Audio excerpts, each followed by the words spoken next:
Hi, I'm Rebecca from Ingvid. In this lesson, I'm going to show you 3 simple ways that you can ask a polite question in English. Okay? Now, usually when we're asking a question, we're asking if we can do something, or we're asking permission, or we're asking someone else to do something for us, in which case we are requesting that they do something. All right? And there are 3 key words that you can use for this purpose, but in different ways. So let's look at what they are. All right, so those 3 words are can, could, and may. Now, of course, you've heard those words before, and I'm sure you use them as well, but let's be really sure when to use which one. So it's very easy. We use can in more informal situations. All right, what do I mean by informal? For example, with your family or friends. All right, we use could in more semi-formal situations. Semi-formal means a little bit formal. For example, with your colleagues, people you work with, right? With your hairdresser, perhaps. With a salesperson in a store, all right? There we could use could. So we kind of know that person, or we don't know that person too well, but it's not a very formal situation. And the last is in formal situations when we use may. So what's a formal situation? Well, for example, if you're talking to a client or a customer, or you're at an interview, then you want to be on your best behavior, use your best manners, be very polite, be very formal and proper, and that's when we use may. Now, there is a little difference in terms of the grammar of how we use these 3 words. So, with can and could, we can use those 2 with all of the pronouns. So we can say, can I, can you, can we, could they, could he, could she, could it, all right? We can use those with all of the pronouns. But when we come to may, we can only use it with I or we, all right? May I do this or may we? You can't really ask permission for somebody else so much. So these are the 2 ways we use may, all right? Sometimes you might hear it with 1 or 2 other pronouns, but really these are the most common, all right? So that's what you want to be able to use, so you can always be 100% right. Now, let's look at the same question and how it's different with the 3 words, all right? So let's say I'm at home and I ask someone from my family, can I have some orange juice? All right, so there I'm using can because it's really informal. Now let's say I'm at the mall, I'm at the food court, and I'm ordering some juice. So I say, could I have some orange juice? All right, slightly more formal. And now let's pretend that we're in a fancy restaurant and I'm ordering orange juice. So then I say, may I have some orange juice? Okay. Now you could add the word please also, but with some of these, it's already very polite. So you don't have to go overboard. You don't have to do too much. You don't have to always say please, especially when you're asking for yourself, okay? If you're requesting something that someone else do, then often we do add the please as well, okay?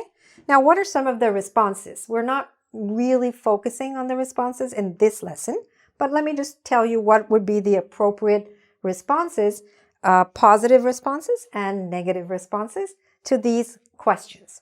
So if someone said, can I have some orange juice? Informal. The answer might be, sure, here you go. Or, could I have some orange juice? Yes, of course. May I have some orange juice? Certainly. Okay? So you see that the formality of the question matches the formality of the answer. If it was negative, can I? Sorry, we're all out. Could I? I'm sorry, we're all out. May I? I'm afraid we're all out, okay?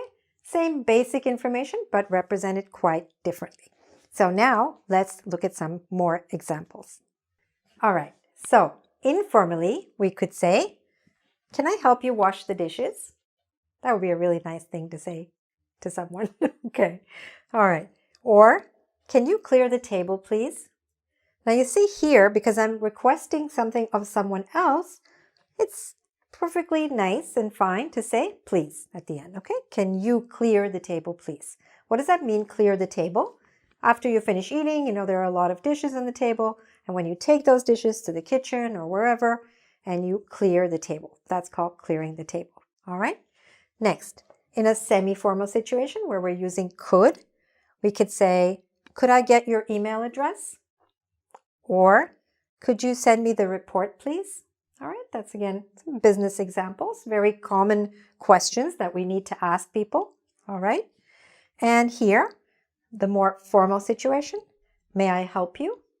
This is probably the most common question that is used in customer-oriented situations. Every time you walk into a store, especially a fancy store, may I help you? May I help you? Or on the phone if you have a customer service job, okay? And then sometimes a little bit more specific. May I help you carry your bags, ma'am? Let's say in a hotel, all right? So anytime you're trying to be really polite to that other person, you want to use may. These were my examples. Now let's see how you do.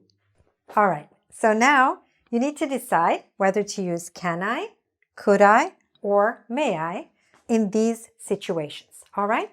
So you're talking to your professor. What do you say? Blank, submit my paper on Monday.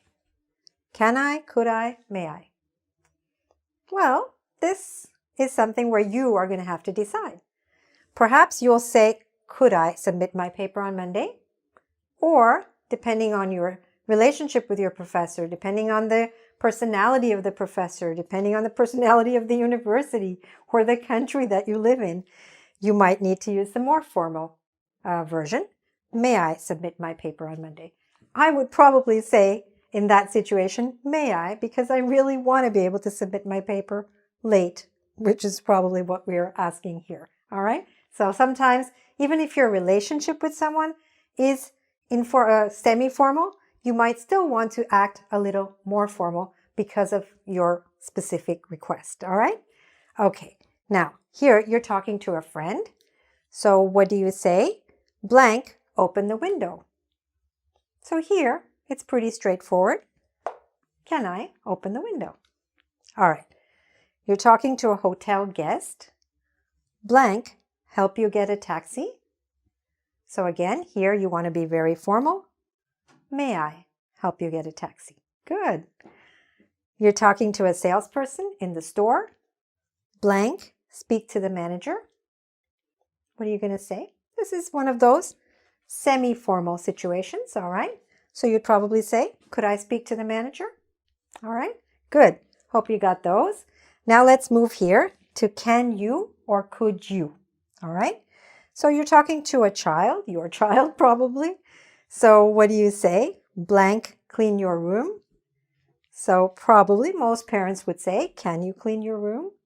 You can always be polite to your children because you're also trying to teach them. So you could always say, could you clean your room, please? Because that way you are modeling how they should speak. So that's fine. But on an everyday basis, lots of people would probably say, can you clean your room? Okay? Or at least add the please. Next, let's say you're speaking to an audience and you want them to switch off their cell phones, right? So blank, switch off your cell phones. So here you would say, could you? Again, it's more formal. Could you switch off your cell phones, please? All right, there would be a good place to put the please in. All right, you're talking to your brother. Blank, call me later. So what would you say? Can you, right? Informal relationship, you know him. Can you call me later? I'm busy right now. Next, you're asking a receptionist. Blank, connect me to the sales department, please. So what would you say? Again, you want to be a little bit more polite. Could you connect me to the sales department, please? All right. Now, that was really good. Hope you got all of those right. If you want to really master these three words, can I, could I, and may I, then please go to our website at www.ingrid.com. And there you can do a quiz on this and really master it so that you know it once and for all. And that's it. You don't have to keep going round and round. You've got it. All right. And also subscribe to my YouTube channel for lots of other delightful lessons that will help you improve your English much faster. Thanks very much for watching. Bye for now.